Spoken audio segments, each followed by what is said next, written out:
since it's a new year, you know, the last year. And, you know, as I'm talking to friends and people that we really get a little bit more personal and talk about things in our life. And the thought to me came was survival mode. So the thought is like, have you ever been in survival mode, or are you in survival mode right now? I think we can probably all say yes. I can say definitely I have been in survival mode, and I'm hoping to not go through like that much of survival mode again that I did in the past. But anyway, to kind of stay focused, I'm going to go over some verses first. And of course, so many people know Jeremiah 29:11, but I really wanted to go into Jeremiah 20:11 and 12. And it says, "For I know the plans I have for you, declares the Lord, plans for welfare, not for evil, to give you future and a hope." And this is reconnecting again. I hope this is actually going through well. Verse 12 says, "Then you will call upon me and come to pray to me, and I will hear you." And, you know, a lot of people, we focus on that the Lord has a future and a hope for us. But I love like getting into scripture and not reading just one verse and making it what we want it to be, but reading the context. So it says, "And come and pray to me, and I will hear you." You know, he has a hope and a future for our life and a plan, but we must come to him and talk to him. We can't just go, "Oh, I know it's going to all work out," and never talk to God, you know, never even ask him for direction. But anyway, the other verse is Psalms 27. Now, Psalms 27, that's going to be the reading too, for just on your own time, read the whole thing. But I just want to go over a few of the verses in Psalms 27. And one thing that kept sticking out to me as I was reading was stronghold.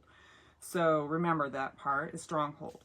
"So the Lord is the stronghold of my life, whom shall I dread?" And then 27:4, I have asked one thing from the Lord. It is what I desire, to dwell in the house of the Lord all the days of my life, gazing on the beauty of the Lord and seeking him in his temple. And then 7 is, "Lord, hear my voice when I call. Be gracious to me, answer me.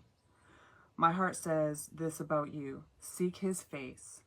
Lord, I will seek your face." And then 10, even if my father and mother abandon me, the Lord cares for me. Another one is Psalms 31:7.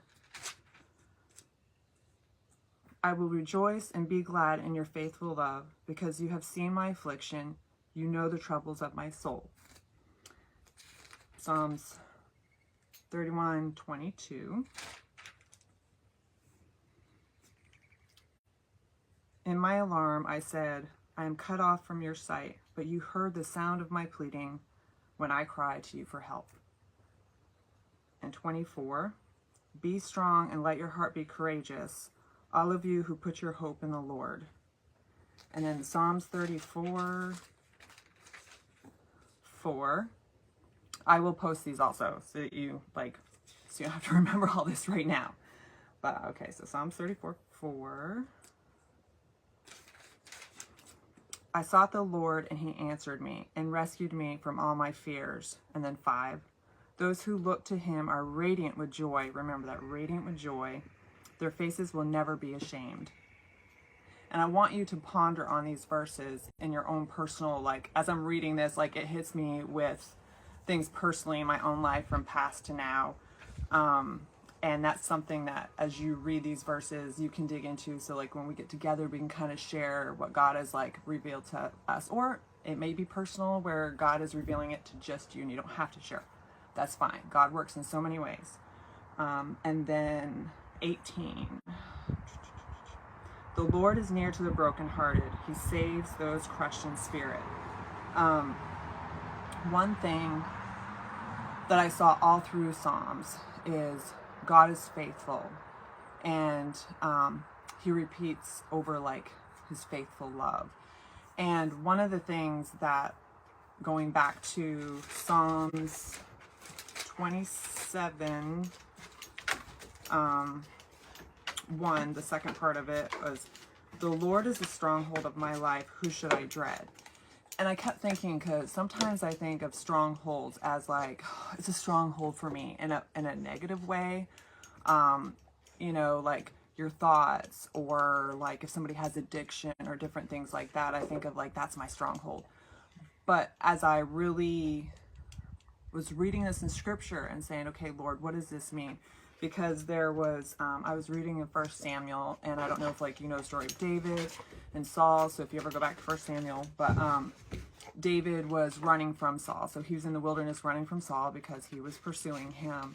And it kept talking about like David and the stronghold. I actually think I had that verse. I think I forgot to write it down.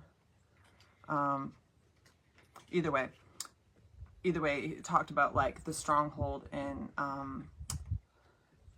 while he was, you know, fleeing and trying to hide from Saul, and about the stronghold of the Lord. So I was like, you know what, let me just look up stronghold, because I'll do that. I was just like, because you think in your mind, you know what a word means, and then when you look it up, you're like, oh, okay, like it's a little bit different than what I'm thinking. So stronghold, when I looked it up, it said a place that has been fortified so as to protect it against attack.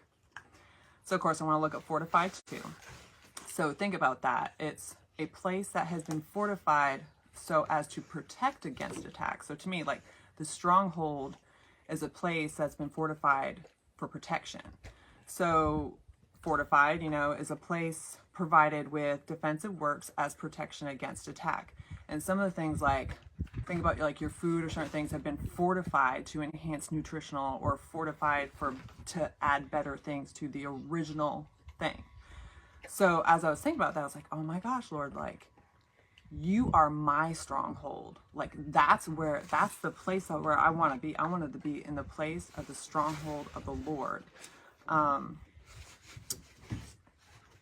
I thought of stronghold as something else, like as the presence of God.